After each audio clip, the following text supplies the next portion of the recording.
Halo, jumpa lagi dengan saya Nasgian Junedi di kanal YouTube dan TikTok saya. Hari ini kita membicarakan terkait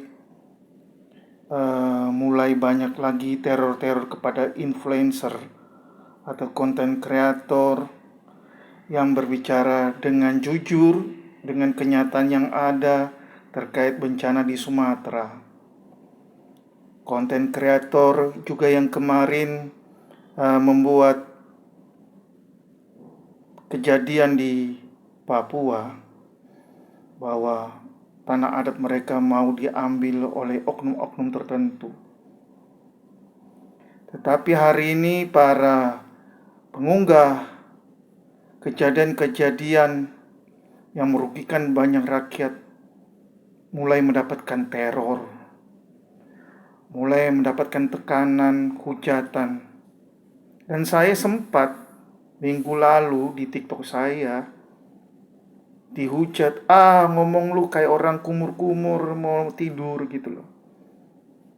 Nah, kami ini bukan cuma berucap, tapi keberanian ucapan kami ini sesuai dengan hati nurani yang kami rasakan di tengah masyarakat gitu loh.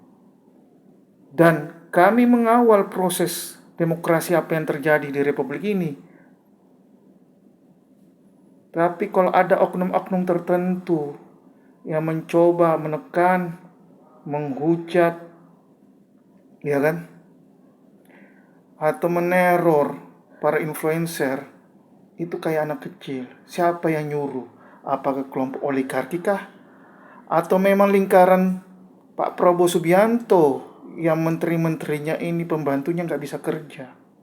Kejadian di Malaysia, ya, mantan Perdana Menterinya Tengku Abdul Rajab itu akhirnya bisa dihukum, harusnya bisa juga kena,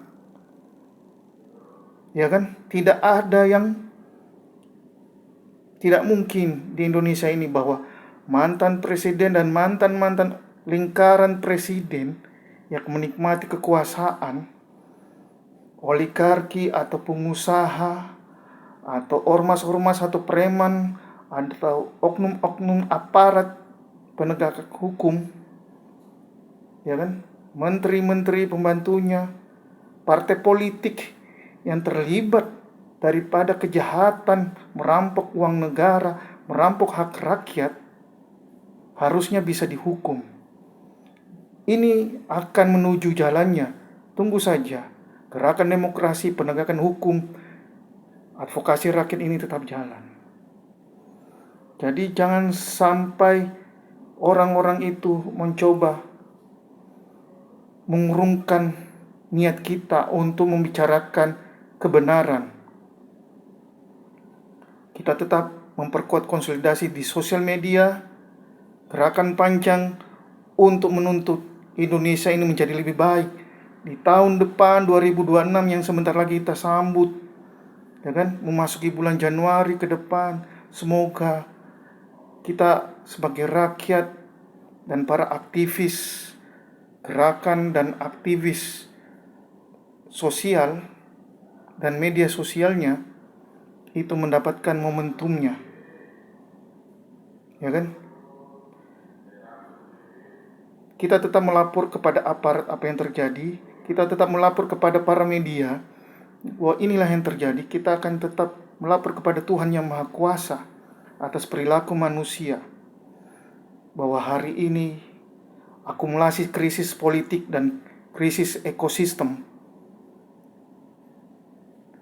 ya kan, Indonesia sangat-sangatlah memprihatinkan. Saya tetap optimis sebagai warga negara dan rakyat Indonesia yang cinta kepada tanah airnya, cinta kepada Republik Indonesia ini akan menemukan jalan keluarnya, ya kan? Dan teman-teman, jangan pernah menyerah. Saya tunggu komentarnya lagi di YouTube dan TikTok saya. Apa yang harus kita lakukan ke depan demi rakyat kita bisa sejahtera, demi negara Indonesia bisa maju bersama dengan sistem demokrasi yang sudah dianut ini. Dan Pak Prabowo Subianto, Gibran Rakabuming Raka sebagai presiden dan wakil presiden, serta para anggota DPR, baik pusat maupun di daerah, kepala daerah pun memahami konteks ini. Dan KPK jangan lemah dalam penegakan hukum. Bukan cuma ini golden momentumnya tahun 2025 Kejaksaan Agung, tetapi KPK harusnya bukan cuma pemanis, tapi harus melakukan penegakan hukum. Banyak hak-hak tanah rakyat mau dirampas, banyak wilayah Indonesia yang intervensi oleh oligarki asing maupun lokal yang mencoba mencabik-cabik keutuhan bangsa dan hak-hak warga negara. Salam merdeka, tetap bersuara.